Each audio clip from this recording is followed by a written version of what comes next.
بسم اللہ الرحمن الرحیم۔ السلام علیکم۔ جیسا کہ میں نے پہلے بھی ایک ویڈیو اپلوڈ کی تھی پشتون تحفظ موومنٹ کے حوالے سے،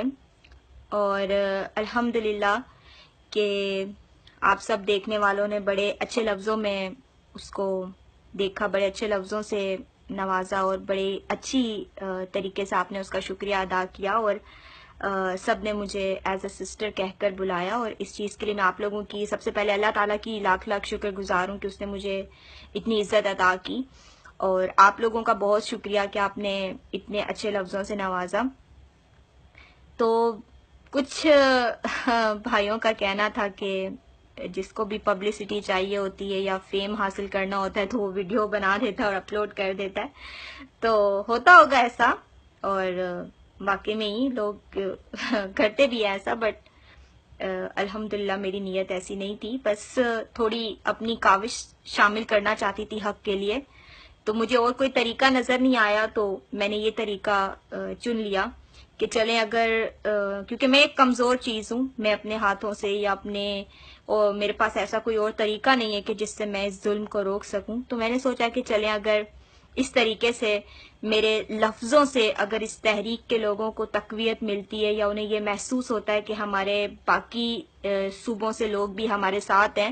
یا میرے لفظوں کی اس کاوش سے کسی ایک انسان کا دماغ بھی یہ سوچنے پہ مجبور ہو جاتا ہے کہ ہاں اسے حق کا ساتھ دینا چاہیے، تو میں سمجھتی ہوں کہ میرا بولنے کا یا یہ سب کرنے کا مقصد پورا ہو جاتا ہے۔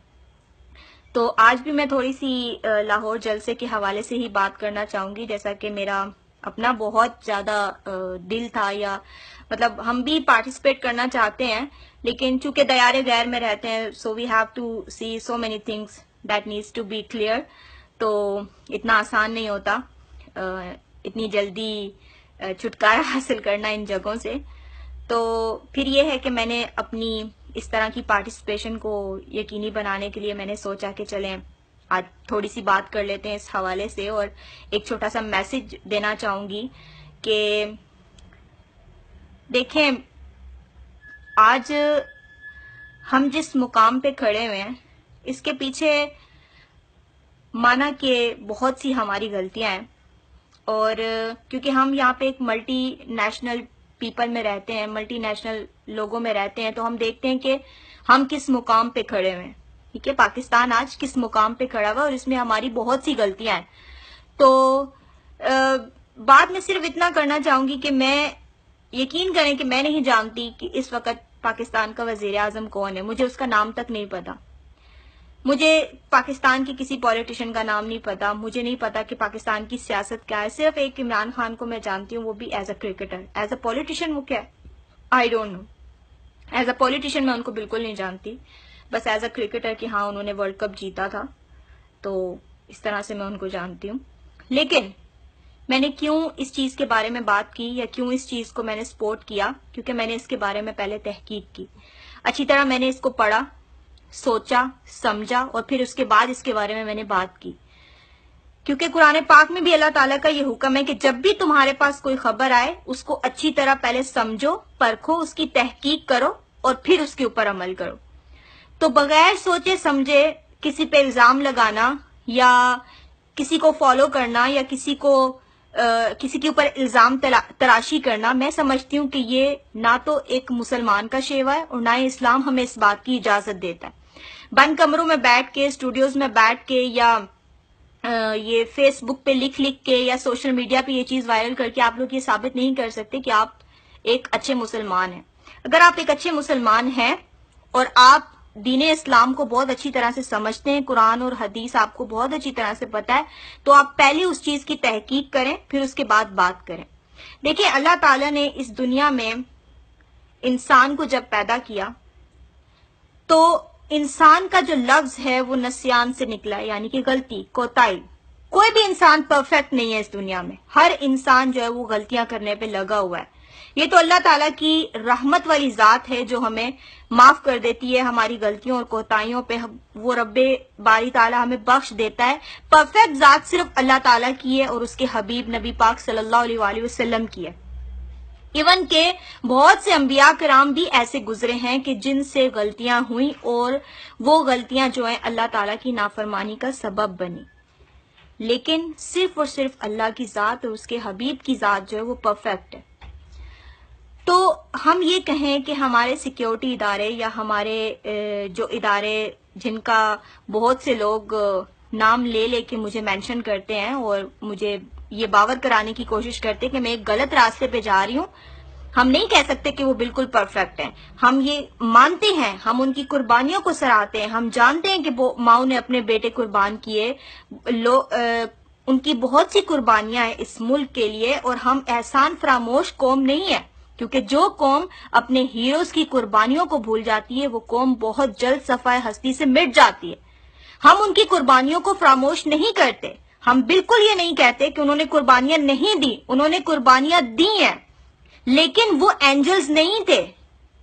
ہمارے سیکیورٹی ادارے اینجلز نہیں ہیں، وہ انبیاء نہیں ہیں، وہ پرفیکٹ لوگ نہیں ہیں، وہ بھی انسان ہیں، ان سے بھی غلطیاں ہو سکتی ہیں، اور اگر ان سے غلطیاں ہوئی ہیں تو انہیں اپنی غلطیوں کا ازالہ کرنا چاہیے، نہ کہ اپنی غلطیوں پہ پردہ ڈالنا چاہیے۔ روبرو بیٹھیں، آپس میں مذاکرات کریں، اگر آپ غلط ہیں آپ ان کو سمجھائیں، اگر وہ غلط ہیں تو آپ اپنی غلطی کو سدھارنے کی کوشش کریں، نہ کہ آپ الزام تراشی کا سہارا لیں۔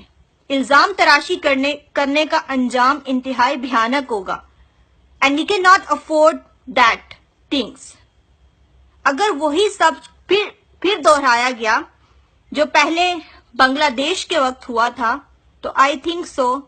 ہم لوگ تو پھر ختم ہو جائیں گے۔ تو آج ہم جو بھی کریں گے ایز اے پٹھان نہیں کریں گے، ایز اے پنجابی نہیں کریں گے، ایز اے سندھی نہیں، ایز اے بلوچی نہیں، ایز اے پاکستانی کریں گے۔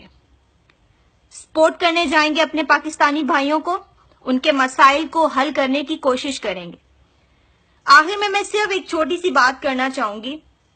کہ میری ایک پھپھو ہیں اور ان کے پانچوں بیٹے فوج میں ہیں، تو وہ بڑے ایک کبھی کبھی پراؤڈلی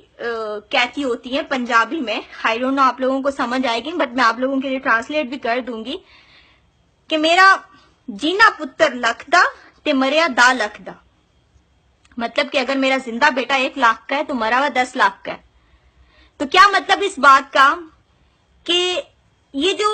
ادارے ہیں، دیکھیں جب آپ کا ایک بچہ، اللہ تعالیٰ سب کے بچوں کی حفاظت فرمائے، لیکن جب آپ کا بچہ اس وطن پہ قربان ہو جاتا ہے یا کوئی بھی ایک سپاہی جو ہے وہ شہید ہو جاتا ہے تو اس کے پیچھے جو لوگ رہ جاتے ہیں نا ان کی زندگی سیکیور ہوتی ہے، ٹھیک ہے، ان کو پینشنز ملتی ہیں، ان کو اور بھی بہت سی مراحت ملتی ہیں، ان کو گریجویٹیز ملتی ہیں، ان کے بچوں کی جاب کی شورٹیز ہوتی ہیں، ان کی مائیں بہنیں بیٹیاں، یعنی کہ مطلب جو ان کی زندگی سیو ہو جاتی نا، کم سے کم مطلب ان کو ارننگ تو آ رہی ہوتی ہے نا۔ لیکن جن لوگوں کو آپ نے مار دیا یا جن لوگوں کو آپ نے دہشت گرد بنا کے لاپتہ کر دیا، غائب کر دیا، پیچھے ان کے بچوں کا کیا؟ تو آپ کیا سمجھتے ہیں کہ ان بچوں کو بے یار و مددگار لاوارث آپ لوگوں نے چھوڑ دیا تو وہ پھر ایک بہترین شہری بن کر ابھریں گے؟ وہ پاکستان کا ایک بہترین پارٹ بن کے نکلیں گے؟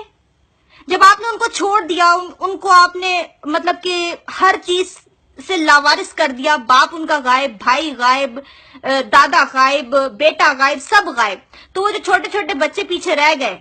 تو وہ کیا بنیں گے؟ آپ خود سوچیں۔ تو پھر کیا آپ یوں نسلوں کی نسلیں تباہ کرو گے، نسلوں کو ختم کرو گے آپ؟ تو جہاں پہ خرابی آپ اس چیز کو کیوں نہیں حل کرتے، اس چیز کو کیوں نہیں دیکھتے؟ تو کم سے کم آپ ان کے لیے کچھ سوچو، ٹھیک ہے، اگر آپ نے ان کے گھر والوں کو مار دیا یا ان کا کوئی نہ کوئی مسئلہ ہے تو کم سے کم آپ ان کے لیے کچھ تو ایسا سوچو نا تاکہ وہ معاشرے کا ایک بہترین شہری بن سکیں۔ تو آج آپ نکلو، اپنے وطن کے لیے نکلو، اپنے پاکستان کے لیے نکلو، ایز اے پاکستانی نکلو۔ میرا آپ کو یہی پیغام ہے کہ اگر میرے لفظوں سے آپ کو تھوڑی سی بھی سمجھ آتی ہے، اپنے دماغ کا استعمال کریں، کیونکہ اللہ تعالیٰ نے ہمیں اشرف المخلوقات اس لیے بنایا کہ ہمارے اندر سوچنے سمجھنے کی صلاحیت ہے، تو اپنی اس صلاحیت کو استعمال کریں اور پشتون تحفظ موومنٹ کو سپورٹ کریں، اپنے بھائیوں کے حق کے لیے آواز اٹھائیں۔